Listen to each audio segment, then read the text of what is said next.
Welcome back to the channel. We have this interesting question that says find the values of x minus y given that x plus y is 1 and x to power 4 plus y to power 4 is equal to 97. We can call this equation 1 and we can call this equation 2. Now we're going to be starting from equation 2. Equation 2, we have x to power 4 plus y to power 4. Well, this has an identity of x squared plus y squared all raised to power 2 minus 2xy raised to power 2. And we know that this expression from equation 2 is 97. So I'm going to be putting 97 here. This is equal to, now this is x squared plus y squared all raised to power 2 minus 2xy raised to power 2. So simplifying further, we have 97 to be equal to, now this expression inside of this parenthesis has an identity of x plus y minus 2xy. That is it for this. And it is raised to the power of 2 minus, we have 2xy raised to power 2. Now we're going to be substituting here. So we have 97 to be equal to, now this is x plus y. X plus y from equation 1 is 1. So I'm going to be putting 1 minus 2xy. So 2xy all raised to the power of 2 minus 2xy raised to power 2. Very good. Now, I don't like this like this. I'm going to say that let p be equal to xy. That means I can rewrite this expression like this.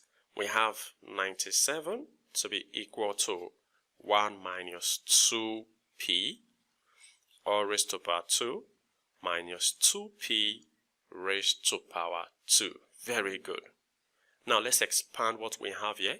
So we have 97 to be equal to, on expansion we have 1 minus 4p plus 4p squared. Very good. Minus 2p squared. And then simplifying further, we have 97 to be equal to 1 minus 4p. And then 4p squared minus 2p squared, that will be 2p squared. When I move 97 to the right hand side, I'll be left with 0 on the left, equal to, now I have, as 97 crosses, it becomes negative 97. Here I have 1 minus 4p plus 2p squared. Very good. So this becomes 0, equal to negative 97 plus 1 is negative 96 minus 4p and then plus 2p squared. Now we can rearrange this so that it looks better. I'll start with this. So we have 2p squared. Here we have minus 4p and then we have minus 96 equal to 0. So we have a nice quadratic equation. Now we're going to be dividing through by 2. So I'll divide here by 2, divide by 2, divide by 2, and divide by 2. Now this 2 cancels out, leaving behind p squared minus 4p divided by 2, that will be 2p, and then minus 96 divided by 2, that will be 48. And this is equal to 0. So luckily, this equation can be factorized. So I'm going to be writing 2 brackets that are multiplying and equate them to 0. So the factors that we're going to be using will be, I know of 8 and 6. But how do I get negative 48 on multiplying them and negative 2 on their addition? That means I'm going to be giving negative to the bigger value. Good. So negative 8 times 6 gives negative 48.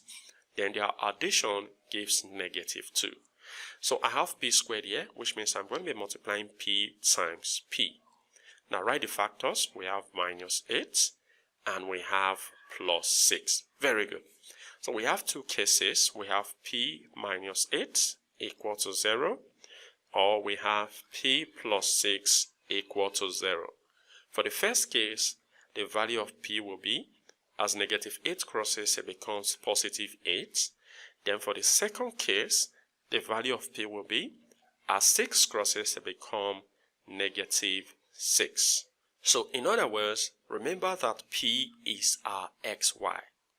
So we are saying that xy is 8 or xy is negative 6. So we're going to be considering these cases one after the other. But recall that the question says we are to look for x minus y. So this is what we're looking for. There is an identity to find x minus y. And the identity is, we have x minus y all raised to the power 2, which is equal to x plus y all raised to the power 2 minus 4xy. So we're going to be using this identity to find what the question is asking us to look for. Now recall that xy from here, we're going to solve when xy is 8. And we know that from equation 1, we know that x plus y is equal to 1. So let's substitute this here. So we have x minus y all raised to the power 2 to be equal to, now this is x plus y, which is 1. So I'm going to be putting 1 squared here from what we have here, minus 4 times xy, which is going to be 4 times 8. Very good. So this becomes x minus y all raised to the power 2 to be equal to 1 squared is 1, we know that. Then 4 times 8 is actually 32. So we're trying to say that 1 minus 32 will give negative 31. And in order to get rid of this square, we take the square root of both sides. So I'll take the square root of the left, I'll take the square root of the right. But remember to put plus or minus. Now see that this square root cancels out the square, leaving behind x minus y to be equal to plus or minus. The square root of negative 31 is the square root of 31i. Very good. So we have two complex solutions from here. Now let's solve this time when xy is equal to negative 6. So when xy is equal to negative 6. So we know that from equation 1 that x plus y is 1. Now we're looking for x minus y, obviously, and we're using this identity to do that. So x minus y all squared equal to x plus y all squared minus 4xy. Now let's substitute. So we have x minus y all squared to be equal to, this is from equation 1, which is 1 squared minus 4 times xy. Xy is negative 6. So this simplifies into x minus y all squared to be equal to, now we have 1 squared, which is 1, minus 4 times negative 6 is negative 24. Very good. And this simplifies into x minus y all raised to the power 2 to be equal to 1. Negative times negative is positive, 24. And simplifying further, we have x minus y all raised to the power 2 to be equal to 1 plus 24 is 25. Now to get rid of this square, we take the square root of both sides. So I'll take the square root of x minus y all squared equal to plus or minus the square root of 25.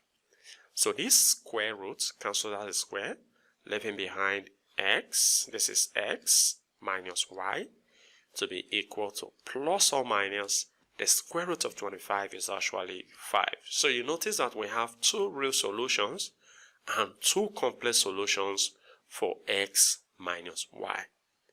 Well, feel free to share your ideas in the comment section below. And if you enjoyed this video and have learned something from this video, go ahead and give this video a thumbs up, subscribe if you haven't, turn on the notification bell so you don't miss my upcoming videos. And like I always say, until next time, take care.